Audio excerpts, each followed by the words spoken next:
আসসালামু আলাইকুম বন্ধুরা, আপনারা যারা গুগল পিক্সেল ফোন কিনতে চান তারা অবশ্যই এই ভিডিওটি দেখে নেবেন, কারণ এই ভিডিওটিতে আপনি এই ফোনটি ডিমো কিনা অথবা রিফারবিশড কিনা এটি চেক করে নিতে পারবেন। একটি গুগল ফোন কিনতে হলে আপনাকে অবশ্যই IMEI নাম্বার দিয়ে চেক করে নিতে হবে, নয়তো ডিমো ফোন কিনে আপনি প্রতারিত হতে পারেন। তো কথা না বাড়িয়ে কাজে আসা যাক। তো চেক করার জন্য প্রথমে আমি যে কোনো একটি ব্রাউজারে চলে যাব।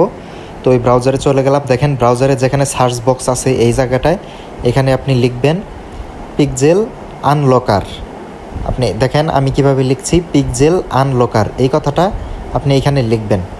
আপনারা ভালো করে খেয়াল করেন, এই পিক্সেল আনলকার এটা লেখার পর আপনি ওই যে নিচে যে একটা সার্চ অপশন এখানে চাপ দিবেন, আপনি সার্চ করবেন পিক্সেল আনলকার লিখে। তো লেখা হয়ে গেছে। এখন দেখেন সার্চ দেওয়ার পরে এরকম একটি পেজ চলে এসেছে। তো পেজের উপরে দেখেন একবারে উপরে একটা অপশন pixelanlocker.com, এখানে লেখা আছে Google pixel IMEI check free online checker. দেখেন এইখানে আপনি চাপ দিবেন, চাপ দেওয়ার পরে এরকম একটা পেজ আসবে।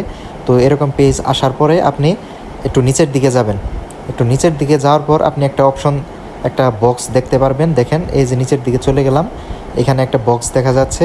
এইখানে আপনি এই বক্সের মধ্যে আপনি আপনার গুগল পিক্সেল যে ফোনটি আছে সেটির IMEI নাম্বারটা দিবেন। তো আমার কাছে একটি গুগল পিক্সেল ফোন আছে 4XL। তো এই 4XL-এর IMEI নাম্বারটা আমি এখানে দিলাম। দেওয়ার পর যে নিচে যে এখানে চেক অপশনটা আছে এখানে ক্লিক করে দিবেন।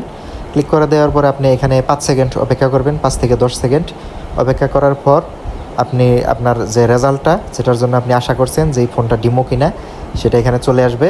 দেখেন আপনি নিচের দিকে দেখেন, নিচের দিকে গেলে দেখতে পারবেন অন্য ওয়েবসাইটে আসলে এই গুগল পিক্সেল ফোনের ডিমো আছে কিনা সেটা দেখায় না, কিন্তু এই ওয়েবসাইটে আপনার ফোন রিফারবিশড কিনা আপনার ফোন ডিমো কিনা সেটা এখানে শো করবে। দেখেন এখানে সকল তথ্য দেখাচ্ছে, এই ফোনের ওয়ারেন্টি ডেট, তারপর হচ্ছে ওয়ারেন্টির রিফারবিশড কিনা, তারপরে ডিমো কিনা সকল তথ্য এখানে আপনার দেখাচ্ছে। কোন কান্ট্রি থেকে এই ফোনটি কোন কান্ট্রিতে তৈরি করা হয়েছে সকল তথ্য এখানে দেখাচ্ছে। দেখেন refurbished no, demo no, country of purchase united state. তার মানে এখানে স্পষ্ট বোঝা যাচ্ছে যে এই ফোনটি একটি অরিজিনাল ফোন, আর যেটি ডুপ্লিকেট ফোন সেখানে ডিমোর জায়গায় ইয়েস থাকবে, আর যেটি ফোনটি রিফারবিশড সেটা রিফারবিশডের জায়গায় ইয়েস থাকবে। ঠিক আছে? তো ধন্যবাদ সবাইকে ভিডিওটি দেখার জন্য। আশা করি আপনারা সাবস্ক্রাইব করে আমার পাশে থাকবেন। সকলকে অসংখ্য ধন্যবাদ।